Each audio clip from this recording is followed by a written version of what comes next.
Hi, I'm Dr. Peter Thompson. Thanks for joining me for today's installment of Sports Psychology. Today we're going to talk about honoring process in an outcomes-based world.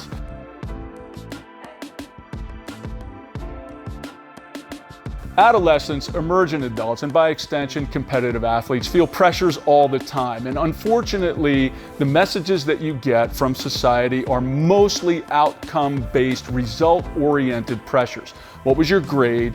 Did you win? And it can create it really can create this fear of not being successful, a fear of failure, or a lack of confidence in your own well-being. And it also takes the focus off the task at hand. If I always have to stay ahead of this curve, and I can never get ahead of the curve, how anxious am I going to be, right? And so this is the reason why, in large part, why your age group, folks, feels anxiety and depression. Let's not forget what's happening on social media where you have to be on 24/7. It's really an uncomfortable feeling to feel like you always have to be on. So what would it be like if you could create your own version of performance excellence independent of these societal expectations? Because here's the truth. There is no curve. The curve doesn't exist. It's artificially created. So let's help you do for you, right? And I'm not saying that we shouldn't have high standards. High standards are really important, but what I am saying is make it on your terms. So with that in mind, and to help illustrate, there's an old Sanskrit tome entitled The Rules of Being Human. It's great, and I really highly recommend it. Number 6 says this: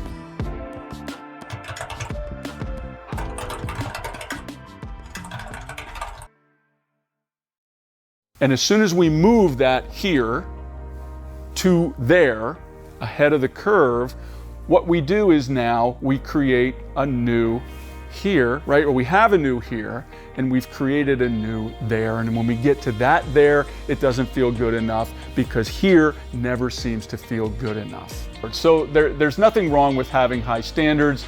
And as human beings, we certainly are wired to learn and grow. That's not the problem. The problem is the lens that we look through. And so what I would like to help you do is look through a different lens. Oftentimes, being ahead of the curve, outcome result-oriented goals not only put us there, but they can also lead to a sense of, well, what if I don't? I have this big goal, what if I don't get there? Where's your energy now? It's not where you want it to be, and you have to take some of that energy to deal with the self-doubt. Wow, guys, that's exhausting. Let's look at it through a different lens. Let's look, instead of a goal, I'm going to encourage you to have a performance plan. And so when we have outcome goals, what we feel like is I have to get there. And what happens if I don't? Again, our energy's going in the wrong place. Outcome-based goals create the sense of I have to. And something else over there is in control of me now because I have to get there. What if you, instead of saying to yourself, I have to, that you change that to I want to?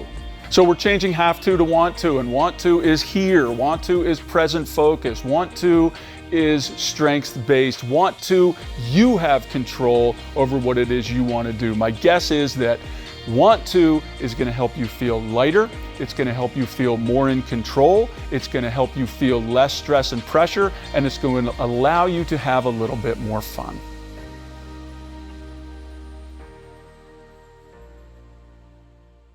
So let's use the metaphor of climbing a mountain, right? So the outcome goal, right? The ahead of the curve goal is I got to get to the top of the mountain. I have to get to the top of the mountain because I will be judged or feel judged if I don't get there.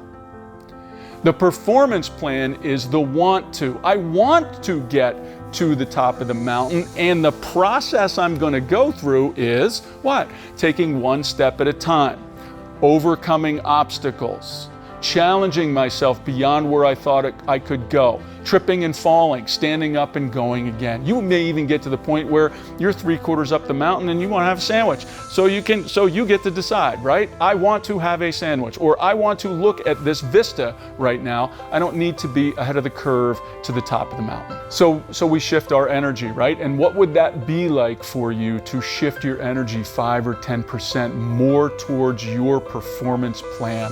What would that look like? What would that feel like? What would that be like? My guess, more empowering, more welcoming of the challenge, more in a growth-oriented mindset.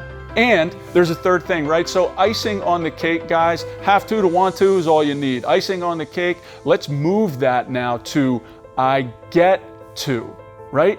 I get to is energy moving forward. I get to compete with intention. I get to dare my opponent to match my intensity. I get to hang out with my teammates and be around those that I care about. I get to challenge myself. I get to challenge my opponent. How's that sound? Sound like fun? I think so. And the best part is not only are you going to have more fun, you're going to be looser, lighter, more relaxed, and you're going to perform better. Period. End of sentence. Please stay tuned for the next installment. And don't forget to subscribe. Thanks. Have a great day.